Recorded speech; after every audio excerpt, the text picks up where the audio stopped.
All right, Wizards fans, it's officially the second half of the season. The Wizards are past the All-Star break and looking ahead. The trade deadline also passed, and the Washington Wizards picked up Markieff Morris from the Phoenix Suns. So we're really excited, and I'm excited to have this guy, Glenn Consor, the Washington Wizards radio network, join me. We're going to talk about looking ahead to what the Wizards will do in the second half. But first, let's look back, Glenn.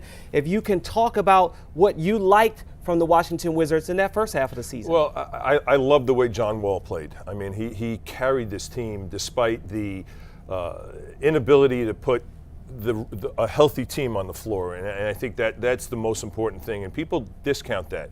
John's numbers don't really tell the story. I mean, he really carried this team. You know, no Bradley Beal, extensive periods of time. No Nene, extensive period of time. Otto Porter goes down for extensive periods of time. These are core players. Marcin even missed a couple of games. Not many, but he missed a few.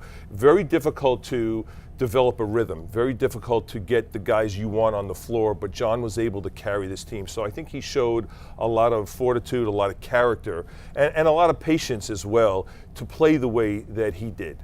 And not to mention the injuries and add to the insult, so to speak, but realistically, Gary Neal was out for a little bit. Yep. Alan Anderson is still out. He hopes to be coming back soon. Nene was out for a little bit.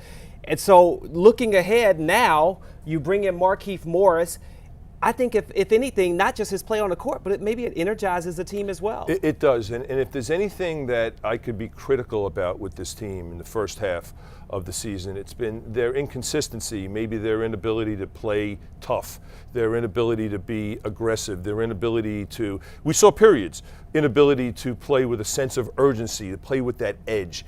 And I think what Markieff Morris brings to the table, aside from the X and O stuff, he's a stretch four who can shoot, who can post up. But it's not those things that I'm excited about. I'm excited is that he brings a sense of urgency. He brings that edge. He brings that little element of the nasty.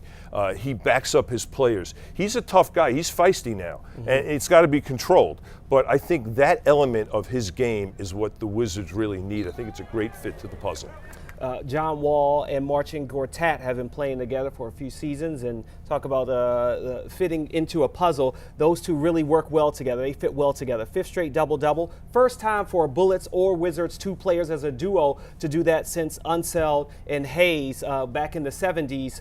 Just talk about how they play so well together, and realistically, Gortat already played with Morris, and along with Jared Dudley and Morris. So there's already, when he's going to come into a system that is a little bit more comfortable for him. Yeah, I think that first of all, the team's going to embrace him because, like you said, you got Jared Dudley and March played with Markieff Morris. Also, don't forget, Drew Gooden went to Kansas.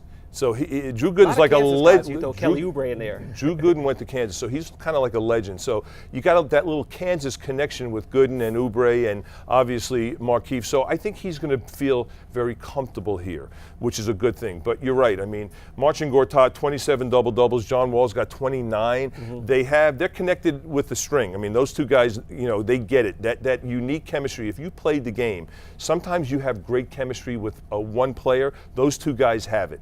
And I think John has a lot of confidence in Marcin Gortat. He's always looking for him. One thing that might be understated about Marcin Gortat is his hands. It's tough to find a big guy that could play that pick and roll game and catch difficult passes, maybe hard passes, low passes. March is always shot and hands ready when he is on the floor, and that is a very unique skill. At the beginning of the season, they talked about the depth of the backcourt. Now, the front court has a little bit of depth as well. We've seen later in the season, Marcin and Nene playing together. Talk about where you see that going in the second half and how Morris will fit into that. Well, first of all, he's a stretch four. I think, you know, with Chris Humphries, it was almost like putting a square peg in a round hole. You know, you know, he can shoot, but he was very inconsistent. I think he was uncomfortable playing that four, that stretch four. Now, that being said, I think with Markieff Morris here, who is more of a natural stretch four, or, you know what, throw numbers out the window because I think that's old school. You know, what is Carmelo Anthony? What is LeBron James? Yeah. You know, what are those guys? They're ball players. So, you know, Otto was playing some four. Right, but it really depends on the system. So numbers that you could throw them out the window. But I also think that it puts Jared Dudley, who really, from a positive standpoint, I thought was terrific in the first half of the season. Really gave the Wizards what they need. They need a stretch four. He's playing that position. If he plays a small forward, he can do that. He could contribute without scoring. because he's such a good passer as well. I think he's more comfortable and more beneficial to this team, more of an asset when he plays the 3. So you have those combinations now that Randy Whitman can play with. And I think we have such an excellent mix of a young core and more veterans on this team now as well, which is good. 6 and 1, half a dozen in the other. At home, Wizards aren't playing as good. 12 and 12 on the road.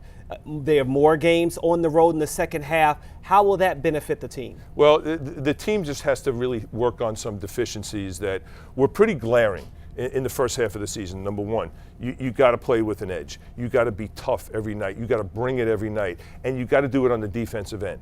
So 2 things. One is rebounding. They got to rebound better. They got to be more of a concentrated effort on the boards. And 2, perimeter defense, pick and roll defense. 90% of what you see run in the NBA is pick and roll plays, type plays. Wizards got to do a lot better job. Perimeter pressure, not letting guards penetrate. Not an easy task because you got so many great guards in the NBA and great big wings that, we said are positionless, which is what we're talking about. Positionless players. You got to do a better job with those guys, and the Wizards can.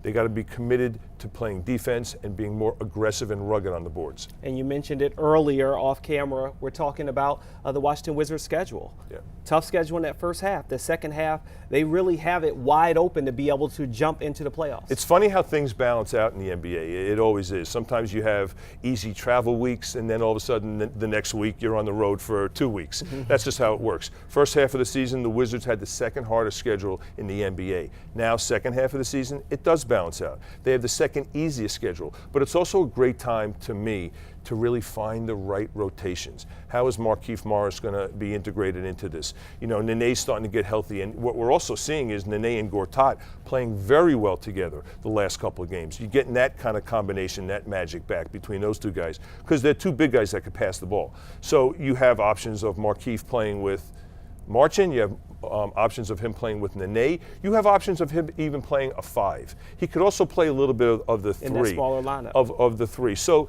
there's a lot of different ways that depends on who you're playing, obviously. Randy's got some decisions to make.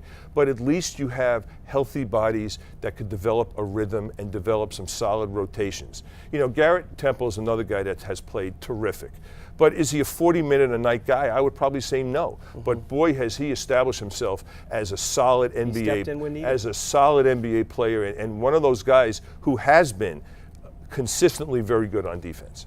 All right, there you have it from Glenn Consor. I'm Jamoke Davis. The Wizards sit in the 10th spot. So they had a few games out from that 8th seed, but who knows? They could jump even higher than that. We had optimism at the beginning of the season. Why not have optimism now? The second half of the season for the Washington Wizards. We're looking forward to seeing the progress and welcoming Markieff Morris to the lineup. Let's hope for some good things and maybe another playoff run. So long.